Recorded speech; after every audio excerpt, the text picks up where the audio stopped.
Buenas tardes, noches, queridos telespectadores de TV4 y bienvenidos a una nueva entrega del Cultural Quader en Blanc, la número 604, vigésima primera en esta nueva casa TV4 desde Villarreal para toda la comunidad valenciana.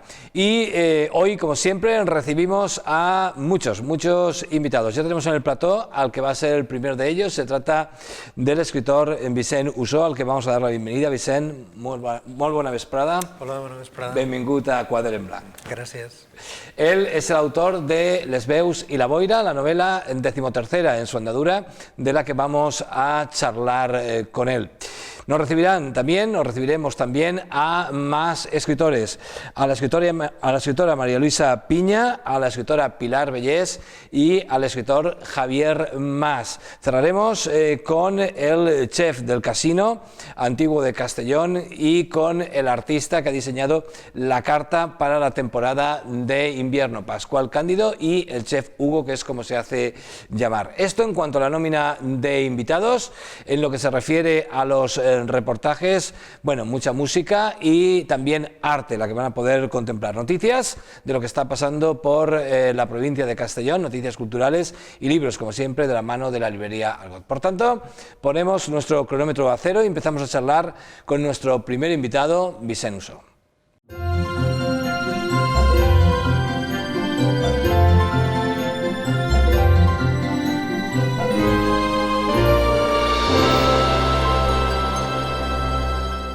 Pues hablamos con Vicent Ussó de Les veus y la boira, su 13ª novela, como me comentaba, premio Alfons el Magnànim de narrativa.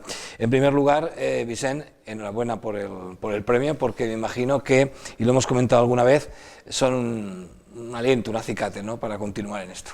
Sí, clar, d'entrada és el reconeixement d'un grup d'experts, normalment els jurats es conformen experts, i l'aval, a més, de la trajectòria de l'Alfons el Magnànim, que és un dels premis importants que tenim, no?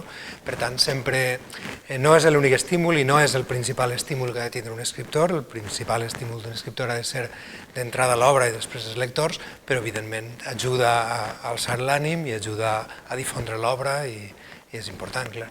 Una obra y una trayectoria, porque me comentabas 13ª novela en 23-24 años, està molt bé. Bueno, és el fruit de moltes hores de treball, perquè aquests 23-24 anys han sigut bàsicament treball diari, és a dir, les novel·les, 13 com podrien ser, unes poques més, unes poques menys, són el fruit de moltes hores davant de l'ordenador, simplement, i de molts esforços i d'aprendre cada dia, de fixar-te en les coses, en fi, del que ha de fer un escriptor. Robándole muchas horas a todo, me imagino.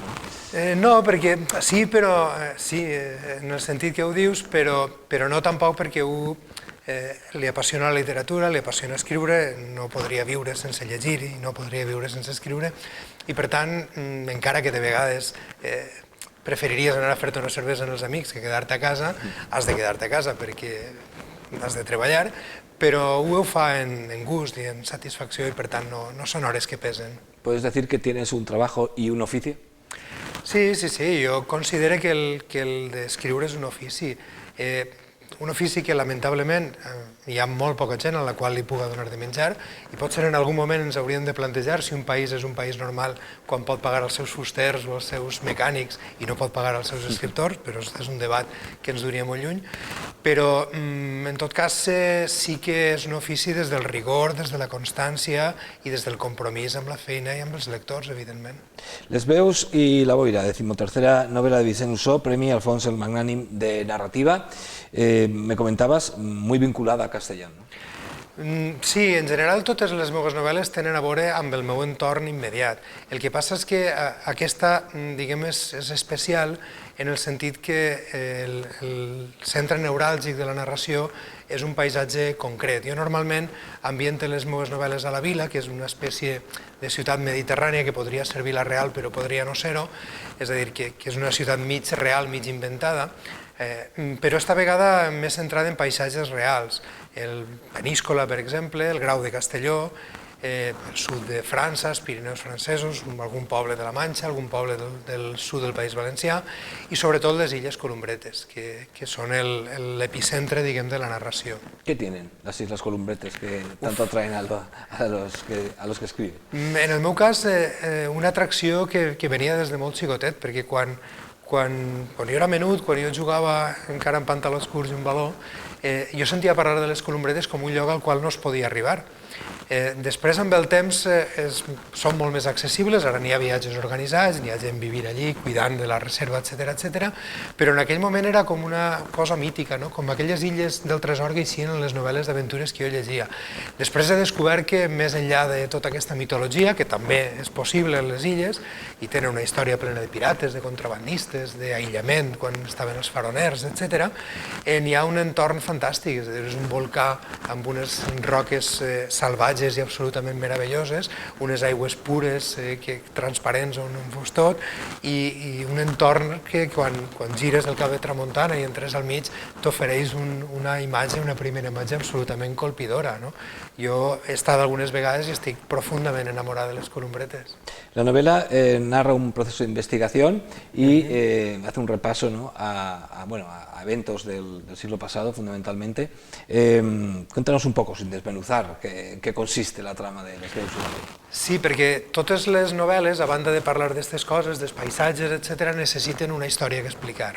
La història que expliquen Les veus i la boira partís d'una troballa, la troballa d'un taüt buit, que porta al fill de la persona que hauria d'estar en el taüt i no estava, a investigar què havia passat. Aquesta investigació el portarà a la mort, en unes circumstàncies que se desvelaran al llarg de la novel·la, i per suposada en aquell moment para aquella investigació que després, 20 anys més tard, reprendrà el seu fill contra l'oposició de la seva mare. Per tant, el fill intenta saber per què el taüt de la seva àvia estava buit i per què el seu pare va morir quan intentava fer-se aquelles preguntes. A partir d'aquest punt, el portarem al protagonista, el seguirem a trobar-se amb una sèrie de gent que li van explicant cadascú la seva visió i la seva part d'una història que té a veure amb la seva família, que està arrelada també en els últims 70 anys del segle XX i per tant puntualment van apareixent esdeveniments històrics i que ens fa veure com darrere de l'aparença de normalitat de certes famílies s'amaga un rerefons bastant més fosc del que podríem imaginar. ¿Qué es lo más complicado de esta combinación de ficción con sucesos históricos reales? La complicació principal d'una novel·la sempre és trobar la veu, és a dir, és saber qui explica les coses. I una vegada saps això, la segona pregunta és com les explica. A mi em va costar trobar que la novel·la havia de ser explicada pels protagonistes. És a dir, tot i que el fil és la investigació que porta Mateu, el periodista al qual al·ludíem abans, realment el que escoltem cada vegada són els testimonis de tota aquella gent que ell va entrevistant. Arribar a la conclusió que aquesta era la manera de funcionar que al meu entendre era la més adequada per explicar la història és el que sempre costa un procés més gran. Després t'has de posar en les personalitats dels personatges, però això passa en totes les novel·les, has de trobar la seva veu perquè cadascú parla, cadascú ha de sonar diferent als altres i tot això és un procés d'aclimatació i de coneixement dels personatges que porta la seva pròpia dinàmica i que costa d'entrar, però una vegada has entrat ja diguem que ja va més sol. ¿Y podría decirse que es una novela coral? D'alguna manera sí, però no del tot. És a dir, a mi m'agraden les novel·les en les que apareixen molts personatges importants i per tant totes les meves novel·les tenen una certa tendència a la coralitat.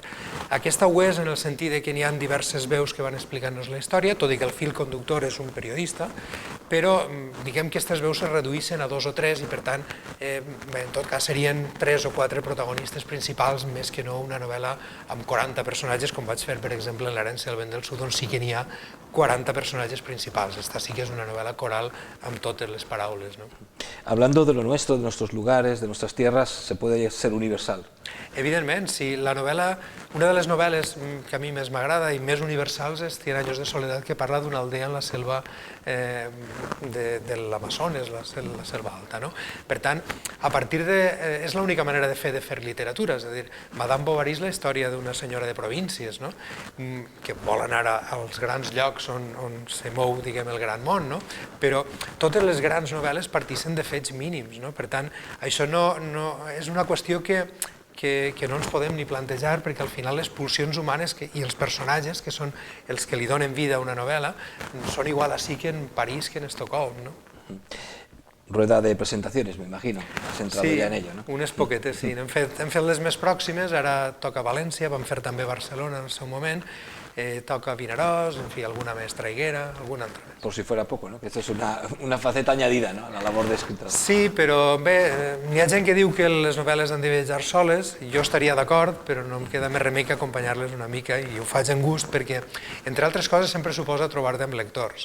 Si no lectors d'aquesta novel·la, que algun també arriba a les presentacions amb la novel·la llegida, i això també s'agraeix, sempre que no explica el final a la resta, però també et trobes amb lectors de novel·les anteriors, i d'alguna manera et fa veure aquest fil de continuïtat que té la trajectòria d'un novel·lista. Una novela que nace con un premio ya de una magnitud, como hemos hablado al principio, como es el premio Alfonso el Magnànim.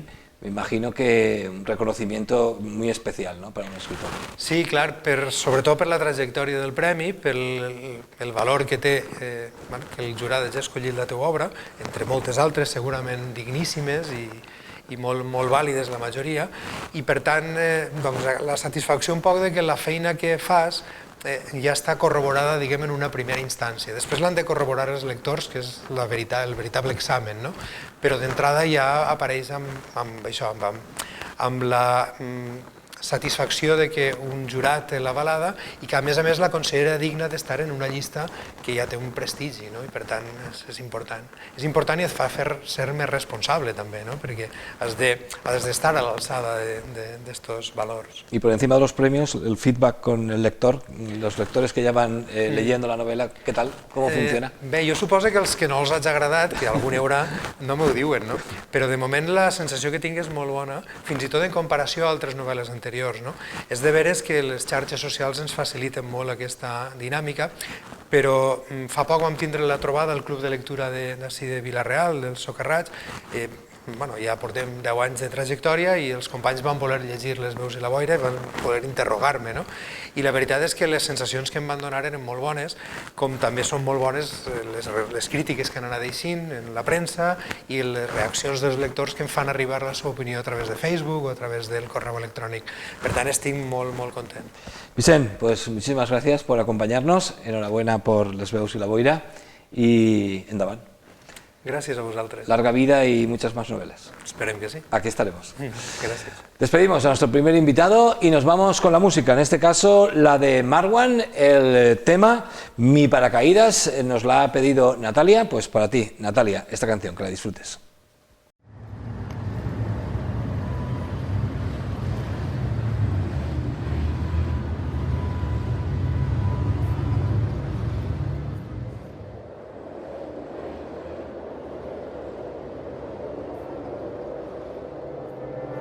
Perderé 1.000.000 de veces antes de encontrarme. Cruzará en mi pecho la palabra tarde si algún día doy conmigo otra vez. Y buscaré la adolescencia que no tuve por los bares. Llamaré y te colgaré sin contestarte. Si mi ropa no te deja de querer, te robaré el mes de abril. Justo antes de marcharme tendremos que hacer pie. En la piscina del desastre yo me llevaré la acera de tu calle y en otra habitación me olvidaré las llaves. Y aunque tú quieras querer Y yo si a quien me marche le hablarás a tus amigas del cabrón al que dejaste. Y ahora quién podrá entender, y ahora dime quién va a ser mi otro cuerpo, mi otra piel, mi equilibrio, mi equipaje. ¿Quién será Penélope cuando este tonto se vaya de viaje? ¿Quién va a ser mi playa en Madrid? Mi chica rapada que en la boca queda besos sin pedir. Mi copa rota, mi próximo verano y mi herida. ¿Quién va a ser mi paracaídas? ¿Quién va a ser mi paracaídas?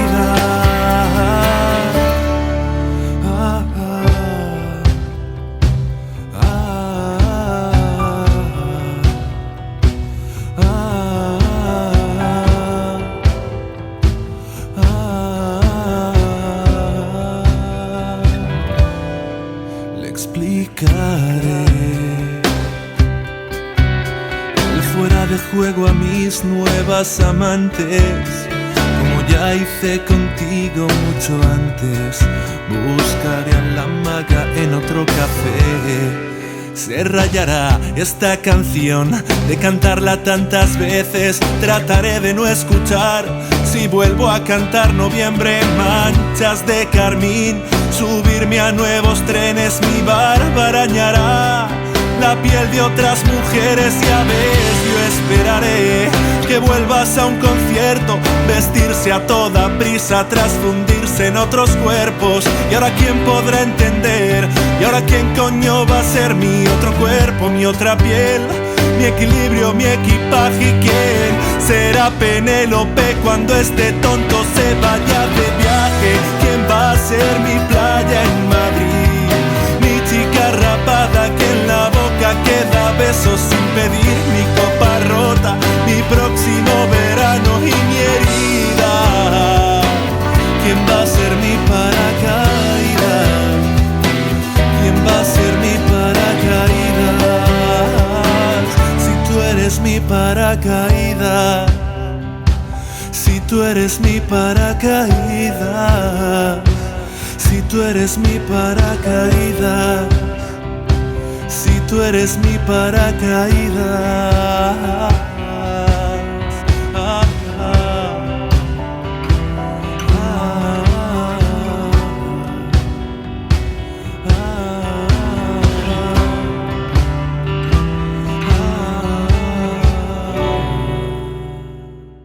Pues continuamos y lo hacemos con una nueva invitada, también escritora. Se trata de Lluïsa Lladó, poeta, poetisa, también autora de microrelatos y relatos breves, de los que nos viene a hablar en los próximos minutos. Le vamos a dar la bienvenida, Lluïsa.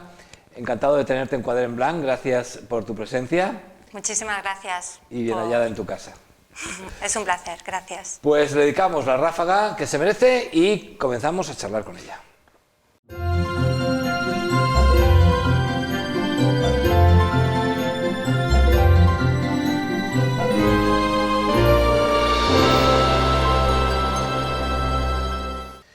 Pues así es, hoy nuestro programa cargado de escritores y escritoras y tenía que formar parte de Quadern Blanc. Nunca nos había visitado Lluïsa Lladó, así es como es conocida en el ambiente literario.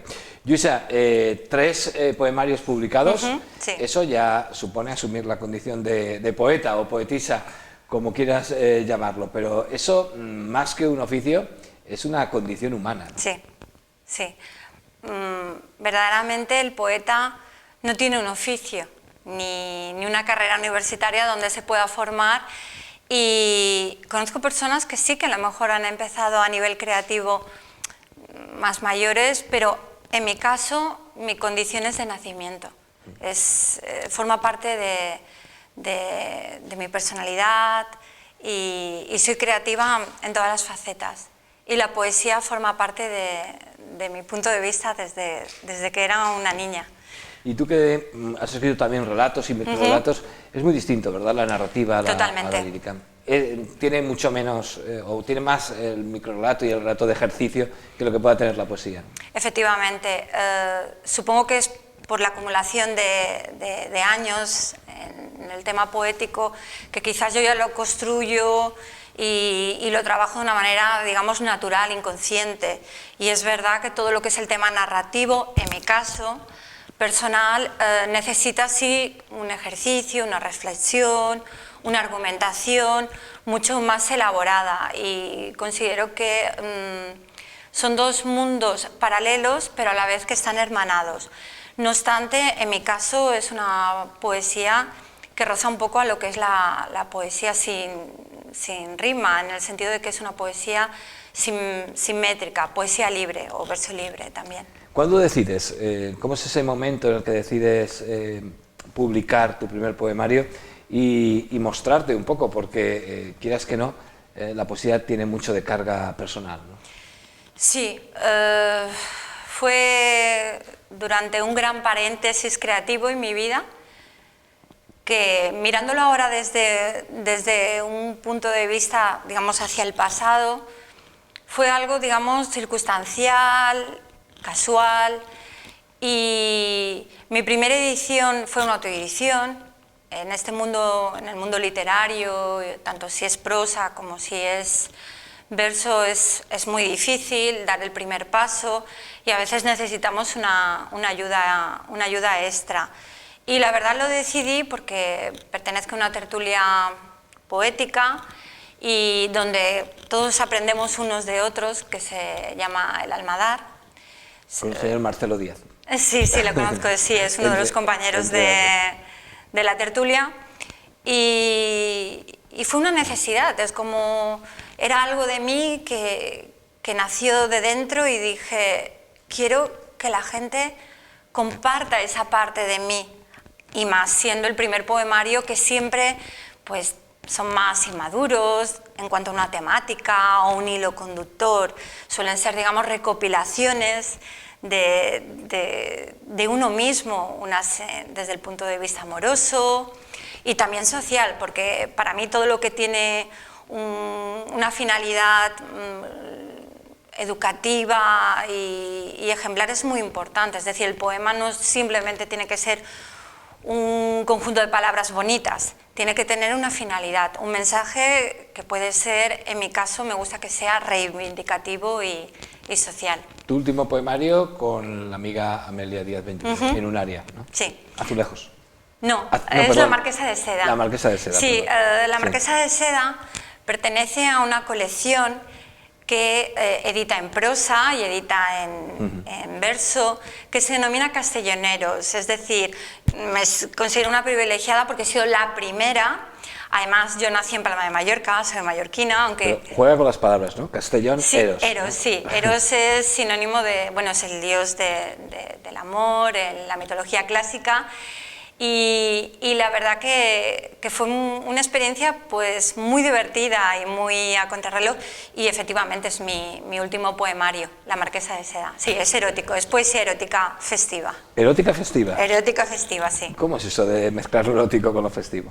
Festivo significa que en el mundo el erotismo está en todas partes, no solamente está en lo que siempre visualizamos a nivel de lo físico, lo carnal, lo descarnado.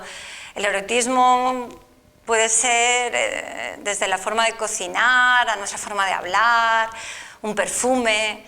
Tiene mucho de juego.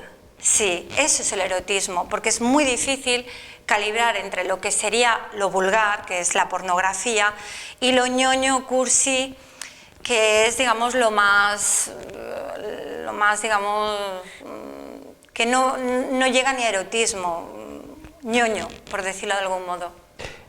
Has traído un poema para Sí. recitarnos. Sí. Háblanos un poco del antes de recitarlo. ¿Por qué has elegido ese en concreto? Pues es un poema, como retornando a mi opinión personal anterior, que tiene un fondo reivindicativo y es un poco posicionar lo que es la postura del poeta. Es un poema inédito. Está dedicado además a otro poeta, a Pedro Montealegre, el cual se suicidó casualmente este mes de enero hace un año. Él vivía ya en una situación al límite, porque el poeta, al no considerarse un oficio, y en el mundo del arte y de la creatividad, se desdeña lo que es la creación, es decir, uno tiene que cantar gratis, uno tiene que bailar gratis, uno tiene que escribir un poema de una manera, digamos, que no suponga a lo mejor un esfuerzo, un tiempo, un desgaste. Y una persona que se considere un buen creador tiene que tener referentes, tiene que tener una lectura.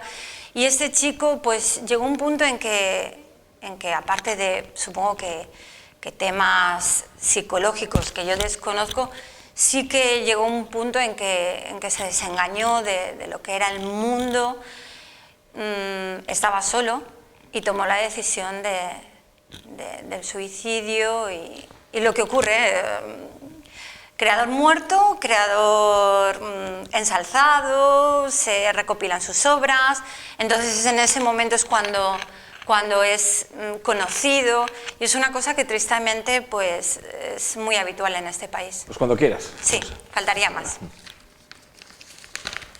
Normalmente siempre recito de pie, pero si tengo que recitar sentada... mejor para las... Perfecto. Taciturna realidad. Los poetas se ganan la vida como pueden. Podan árboles, cuidan perros, peinan a domicilio, escriben libros, sirven copas, como pueden. Llenan sillas, dan lumbre a la luz del aula, escriben en bonitos rectángulos azules, se dejan la voz detrás de un micro, porque se ganan la vida como pueden. Montan cámaras frigoríficas, docencia extraplana, horario inconcluso. Son enterradores, altavoces, gallos y gallinas, amantes y descerebrados, en sanatorios que no curan nada. Los poetas se ganan la vida como pueden y a veces la vida les gana a ellos. A veces las vidas nos ganan y nosotros también a veces sabemos rendir homenajes. El próximo mes de febrero organizas un taller, ¿no? Sí, sí. Háblanos de él. Pues es un taller que se pospuso por motivos de salud. Será el 20 de febrero en Málaga, mi primer taller de poesía. Llevo 3 años de investigación de la poeta polaca Wisława Szymborska, ganadora del Premio Nobel de Literatura en 1996, donde yo prácticamente tuve una conexión bestial, es que no podría definirlo de otra manera. Precisamente el día de su muerte coincide con el día de mi cumpleaños, entonces a partir de ese día yo empiezo de una manera inconsciente a leer su obra y a partir de ese momento investigar. Fui a Cracovia, en su lugar de residencia, prácticamente en todo lo que es su vida, conocí dónde había trabajado, dónde había vivido, tuve la gran suerte de ver todos sus objetos personales, escuchar a la gente. Yo no buscaba y no he hecho un estudio de lo que es una biografía, de los premios, de los libros editados, quería conocer a la persona, incluso siempre que había renegado de la imagen clásica del poeta rindiendo tributo delante de la tumba, fui a rendirle, digamos, culto a su propia tumba y le recité un poema suyo al azar. Entonces eso me llevó a otro viaje, de allí fui a Venecia, estuve investigando a Wisława en Italia.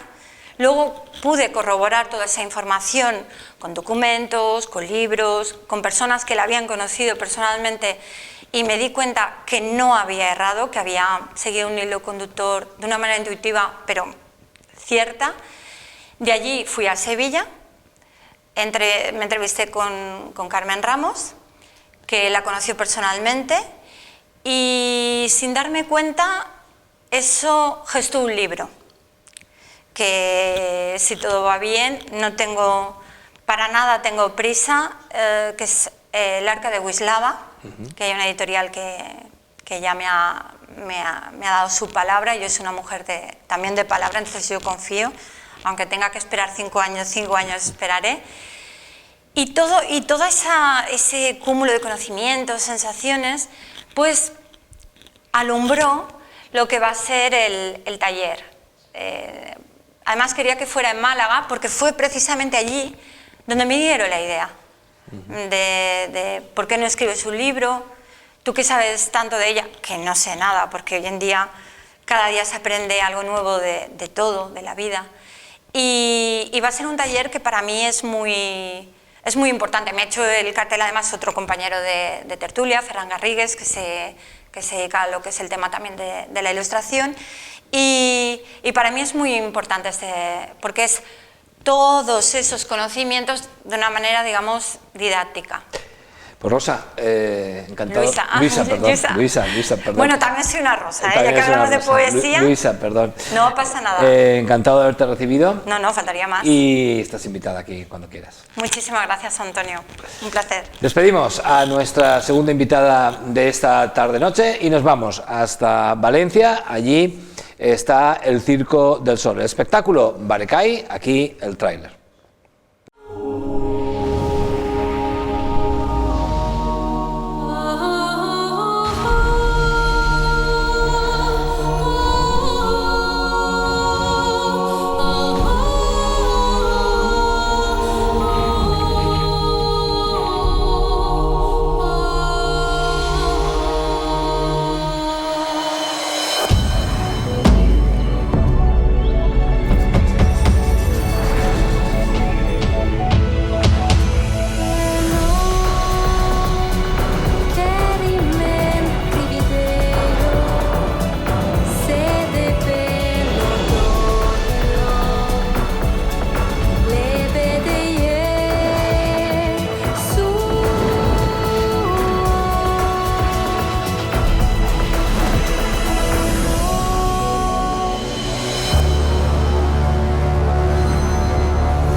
Pues del circo a nuestras noticias, cosas, casos que pasan por toda la provincia de Castellón. Tenemos varias que comentarles, por ejemplo, la exposición que pueden contemplar en la cafetería del Casino Antiguo de Castellón de dos grandísimas artistas, dos mujeres que además tengo la suerte de contar en mi nómina de amigas, Tere Colomé y Mari Carmen López Olivares. Algunos componentes comunes en su pintura y a la vez estilos bien diferentes. Mari Carmen López Olivares, Tere Colomé exponen conjuntamente, como digo, en la cafetería del Casino Antiguo de Castellón estos días en una exposición a la par de estas dos mujeres que la verdad merece la pena reparar en su obra a la vez que visitar el casino, por cierto, del que después hablaremos aquí en nuestro programa con nuevos invitados. También se clausuró y con mucho éxito durante la Navidad estuvo colgada en las paredes de la Fundación Dávalos Fletcher de Castellón la exposición conmemorativa de los 25 años, 25º aniversario de la asociación La Aljama, que congregó nada más y nada menos que una treintena de artistas que expusieron sus obras en conexión con la judería medieval castellonense. Una exposición mega colectiva de artistas castellonenses que la verdad es que fue muy visitada en la Fundación Dávalos Fletcher durante los días de Navidad. Y también aprovecho para, a la vez que comentarlo como noticia, mostrar mi agradecimiento porque la Asociación Cultural Amigos del Teatro, que tengo la suerte de dirigir, representamos hace escasos días, dentro del ciclo Castellón a Escena, la obra de un servidor, Viernes de Octubre con Vistas. La obra que, como digo, se interpretó los días 9 y 10 de enero en el Teatro del Raval dentro del ciclo Castellón Escena. Nuestro agradecimiento al Ayuntamiento de Castellón, al público que llenó ambos días el teatro y, por supuesto, al personal del Teatro del Raval. Nos vamos a ir a publicidad, pero vamos a brindar un pequeño homenaje a otra gran artista, una artista catalana pero que ha expuesto muchas veces en tierras valencianas y que falleció la pasada Navidad. Se trata de Montserrat Gudiol, una artista que tuvo un grandísimo éxito comercial, sobre todo durante los años 70 y 80. Montserrat Gudiol nos dejaba los pasados días de Navidad. Aquí nuestro homenaje nos conducirá a publicidad. A la vuelta, más cosas, más casos y sobre todo más invitados en TV4, en Quadre en Blanc.